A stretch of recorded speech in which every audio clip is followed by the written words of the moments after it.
What's up, Infected? It's Wolf of the Quarantine. Today I'm going to be teaching you how to play a game called Heart of Crown, but the Fairy Garden expansion. Now, the Fairy Garden expansion is a standalone expansion, or an expandalone that I like to say.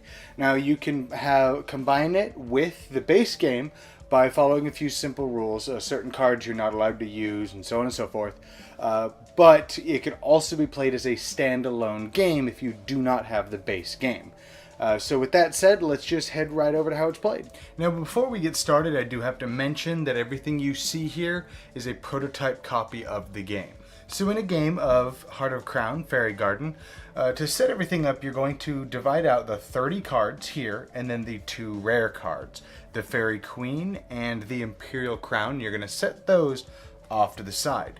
You're going to take all of these cards and you're going to select 10 of them, however you choose. You can do it randomly or you can select. Once you've selected the 10 different types of cards, you're going to take all 5 cards from each one of the 10 sets that you've chosen, and you're going to shuffle them into one deck. And you're going to take the 2 rare cards, the Fairy Queen and the Imperial Crown, and you're going to also shuffle those into the deck as well. Now, once you've done that, you'll put it right here in the middle of the market area. Now, what you're going to do after that is you're going to draw 1 card at a time, and you're going to fill up the market in every one of the spaces around it. But in this case, it's already a card that's in the market area, so you're going to place it on top of it. And you're going to continue to do this until all of the areas around the market are full with 8 unique cards. Then once the random market is set up, you're going to take your princesses and you're going to place them in the princess pile. Then you'll take your city cards and place them in the city spot. Large city cards into the large city spot. Royal maid into the royal maid spot. The senator in the senator spot. Then the duke into, you guessed it, the duke spot. Then lastly, you will take the curse cards and you're going to take 4 cards for every player. So for this example, I will show you a 2-player game, so we'll put 8 curse cards into the curse location. The rest of your curse cards will then go back to the box. They will not be used this game. Then the characters are going to create their starting deck made of the cards you see here. It'll consist of 7 farming villages and 3 of the terrible, terrible apprentice maid. At which point you'll take all of those cards, you'll give them a good shuffle, and now you have your starting deck. Now, before I start diving into how the game is actually played, let's take a look at one of the cards here. Now, most of the cards follow these basic rules that I'm about to explain. Now, in the top left corner, you have the cost of the cards. So throughout the course of the game, you're going to be getting money, and you're going to spend that money to acquire new cards. Whenever you acquire a card, it's going to go into your discard pile. Whenever you have to draw a card from your deck, if you do not have cards in your deck to draw the amount of cards you need, you'll then shuffle your discard pile into your new deck and draw from there. So any cards you purchase are going to be a long-term investment. You will not see the benefits from them immediately. Then below that, you have beautiful artwork on the card here, and then you have the name of the card. So in this case, the Royal Defense. Below that, you have anything that the card generates, which in this case would be money. And then you have any special abilities. Lastly, the cards may have arrows around the sides of them. Now, this dictates where this card can be chained. Now, to give you an example, some cards can go down and can go to the right, while other cards are dead end. They don't have any arrows. Last but not least, in the bottom left-hand corner of the card, you have keywords that dictate kind of what the cards are for and what they do, such as action to attack, which would mean it can negatively affect other players. You have territories, which I'll explain a little bit later. You know, action, action magic, action merchant. Those would be keywords that other cards may refer to. Some symbols on the cards may also allow you to draw cards or give you additional succession points. Now you're ready to play Heart of Crown Fairy Garden. Now what you're going to do is draw your 5 cards starting hand. You're going to decide who's going to go first, and now the game has begun. Now your turn is going to consist of 5 phases. You have your main phase, your second phase, your cleanup phase, your draw phase, and your market replenish phase. Now your main phase is pretty simple. You're just going to be playing cards from your hand as long as there's an open arrow. So in this case, I'm going to play this, giving me 1 gold. Play this, giving me 1 gold, because this arrow allows me to play a card to the right of it. This allowing me to play a gold. Now during the main phase, you're also allowed to take and keep cards from any territories that you have. Now, I will be explaining that a little bit later. We'll start with buying cards from the market. Now, you can buy any number of cards that you can afford.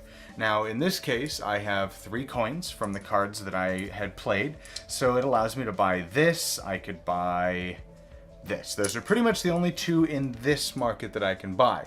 Now, I can also buy a city card, or I can buy a Royal Maid, keeping in mind that if I spend this to, say, purchase this card here, it will go to my discard pile for a later turn. I'd have to spend these 2 coins, and I'm now left with 1.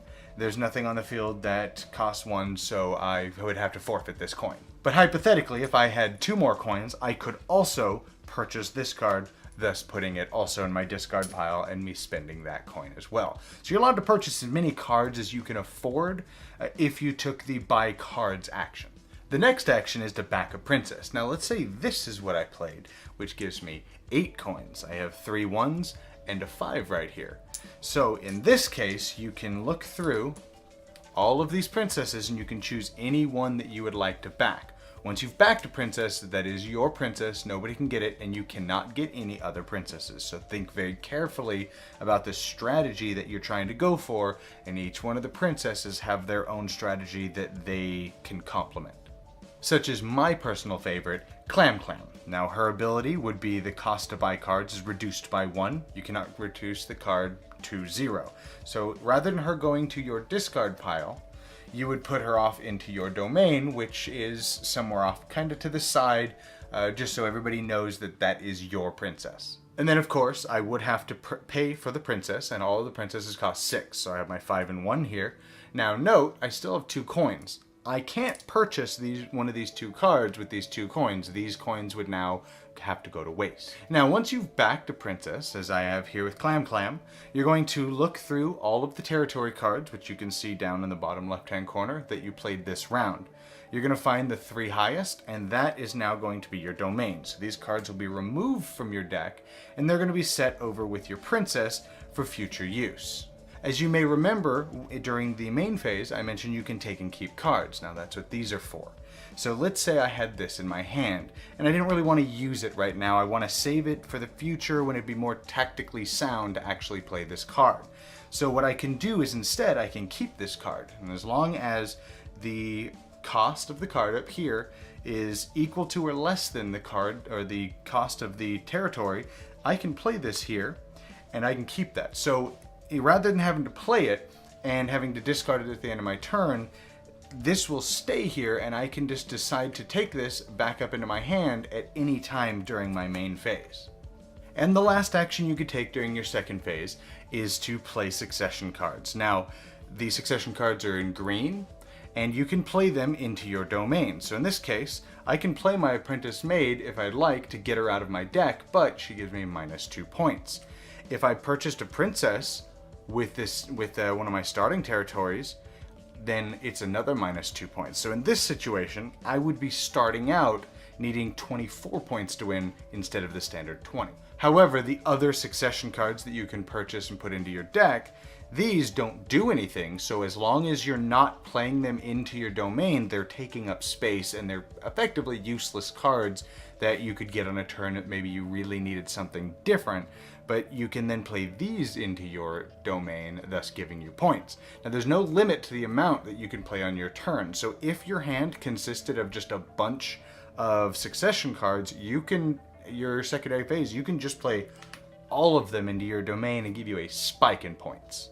Once you've chosen your one action for your second phase, at that point you're going to move to the cleanup phase. Now what you're going to do is any cards that you played are going to move to your discard pile. Any money that you still have, you're going to go ahead and get rid of. It does not carry from round to round. Then any cards you have in your hand, you're also going to discard.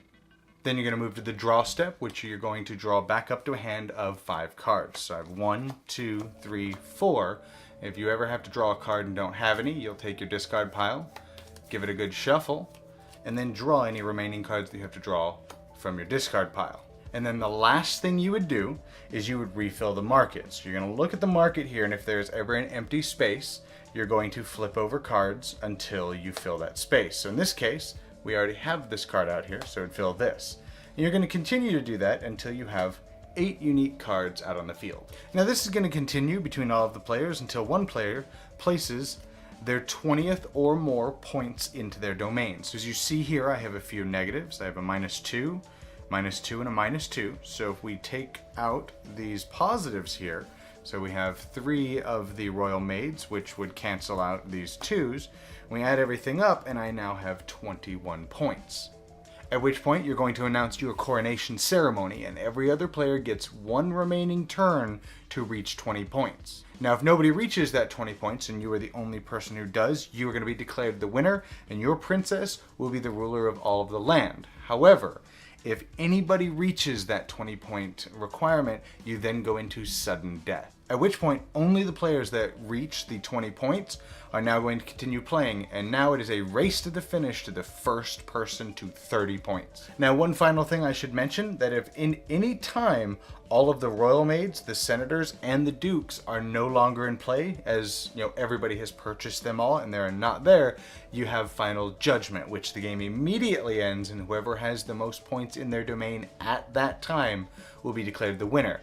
If there are 2 people with the same amount of points, they both are declared the winner.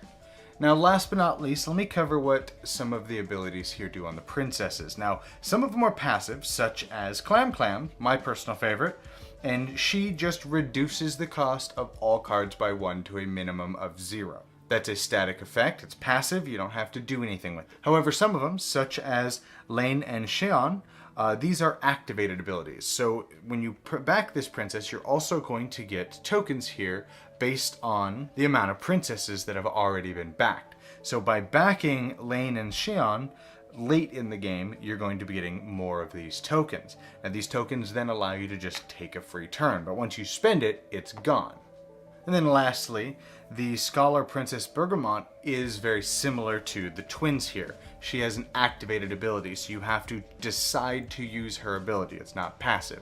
So hers, for example, would be to discard a non-curse card from your hand, take an action card from your discard pile, put it in your hand. You can use this ability once per main phase of each of your turns. So some of them are passive and just happen, others are activated abilities. It's very important to understand that distinction. So just keep that in mind when backing princesses, that some of their abilities are passive and are always in effect.